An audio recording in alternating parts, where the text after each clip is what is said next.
Hey everyone, today we're looking at notes AA-3, Law of Sines, no solution. So sometimes when you're solving these triangles, you can have one solution. Sometimes you can have two solutions, as you saw in the previous video. And sometimes, like we will see today, you may have no solution. Okay, so let's get started with example number 1. And I just want to tell you I have a couple of things prepped. So I have our law of sines right here. You might want to get yours out if you don't have it memorized. And again, I have my calculator on, cleared, and my mode is in degrees because I know that I'm working with degrees today. Okay, so solve the triangle if possible. Given angle A is 60 degrees, side A is 9 units, and side C is 10 units. So we know then that the missing information is this. Okay, so let's get started. So since we have been given matching letters A, and then C was our other letter, we are going to then, of course, find angle C first. So how do we find angle C? Well, we use our law of sines with A, side A, and sine of angle A. So A is 9 over sine of 60 degrees, and that's going to be equal to, and we're going to not look at B, but we're going to jump to C. So C is 10 over sine of angle C. Okay, then like before, we're going to cross multiply.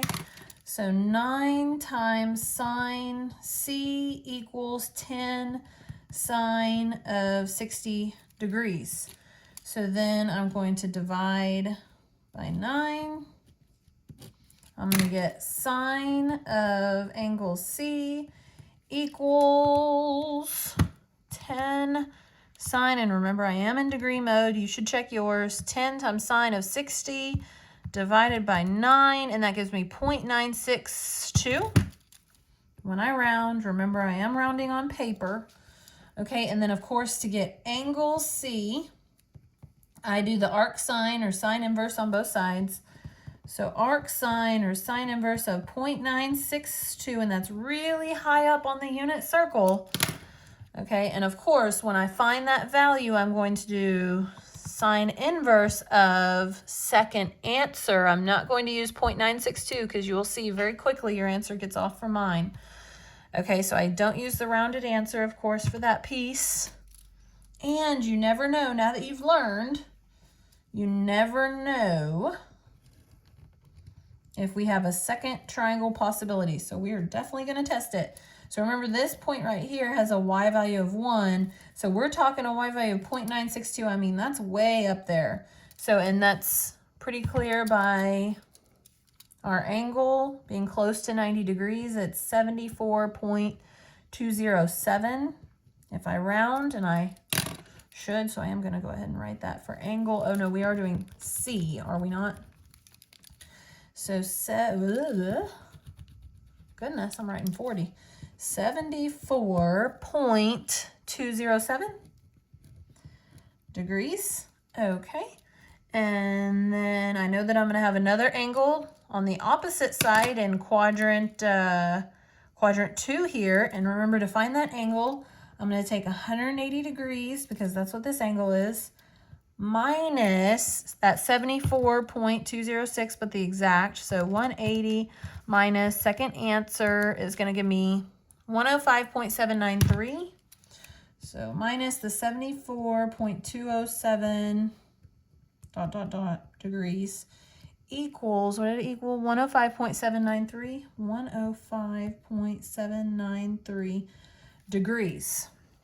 Okay, that's where I'm at there. So remember, we are going to take this value and we are going to test it. So 105.793 degrees plus the given 60 degrees was that given. So those would be our 2. And is that, oh, I'm sorry, y'all, it's less than 180. So we do have enough space for another angle there. So therefore, that second triangle exists. Second triangle exists. So therefore, we're going to go ahead and write down here. Hopefully you can see.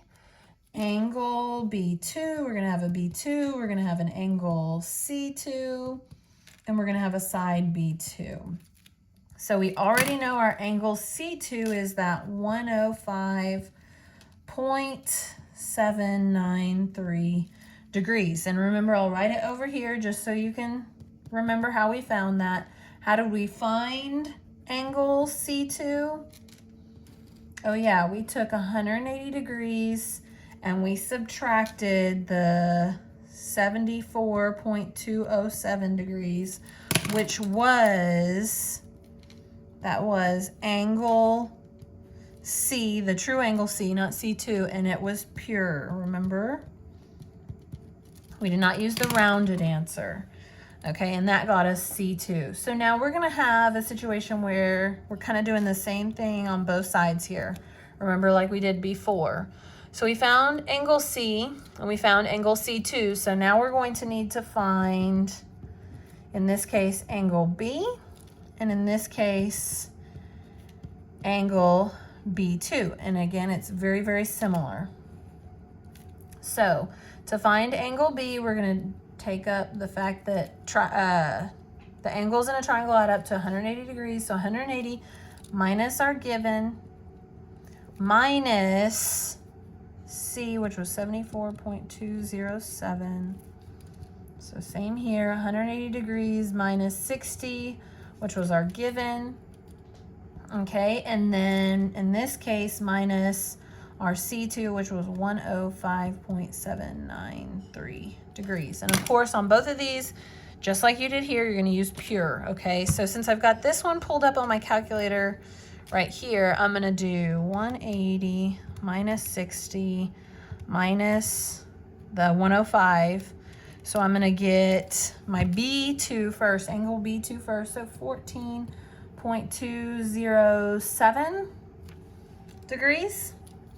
Okay, now I'm gonna find angle B. So I'm gonna do 180 minus 60 minus, oops, I didn't get the minus on there, minus, and then remember this is the 74 number, so I'm gonna go back.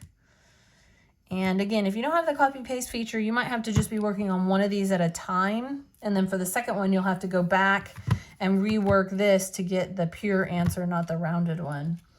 Okay, so we are at 45.793 for angle B, 45.793 degrees. Okay, so now we're going to be looking at finding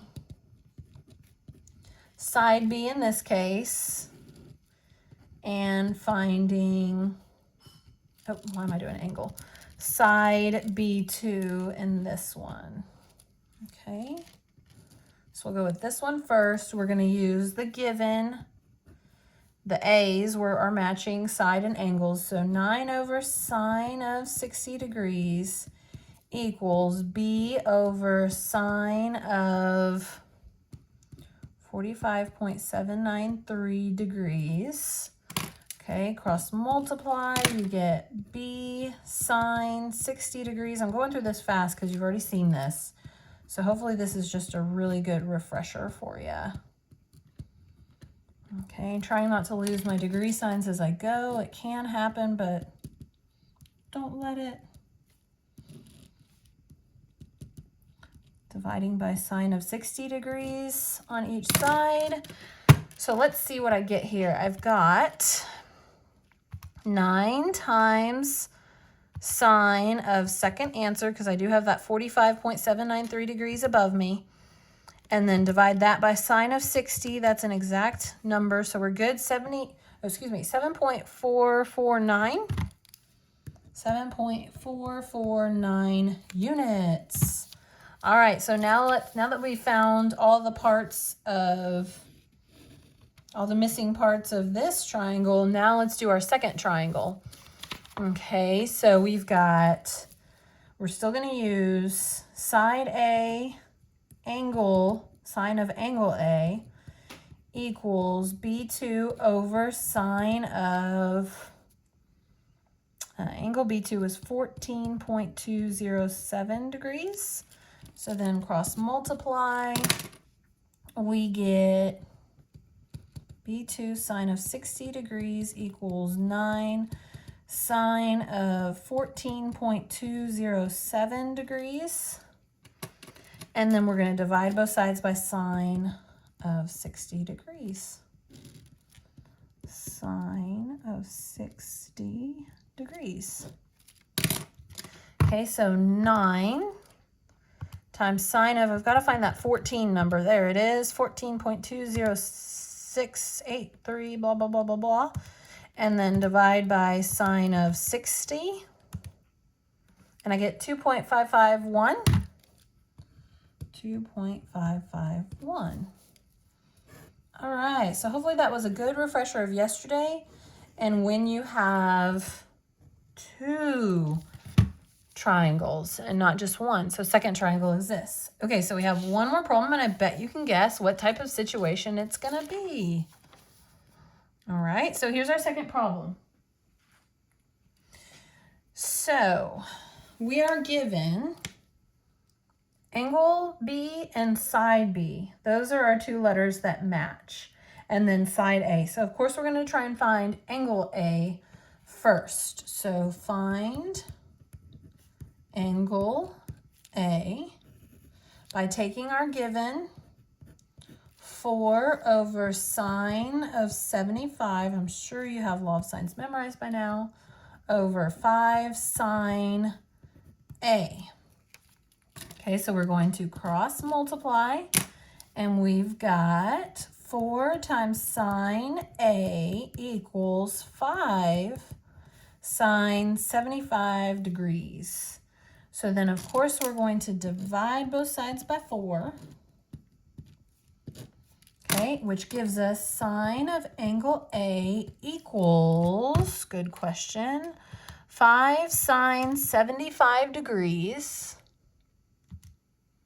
Divide by 4, and we get 1.207.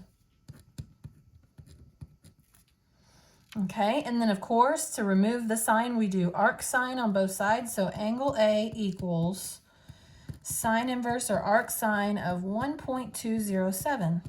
Stop right there. Stop right there. This is your unit circle. We have talked about this the last few times. This is 0.1. Okay, we do not have a y value on the unit circle that goes above 1. So if I were, I could stop right there and tell you it's not going to work. But if I were to plug this into the calculator, what does it tell me? Error. Error. It's not possible. Okay, so error. That value is too high. There is no such y value in the unit circle that is greater than 1. So right here, too big. In other words, it's greater than 1, right? That's what that is, greater than 1. Okay, it's too big because it's greater than 1. Therefore, no solution. You can box that. There's no solution for this guy. All right, kind of cool, right?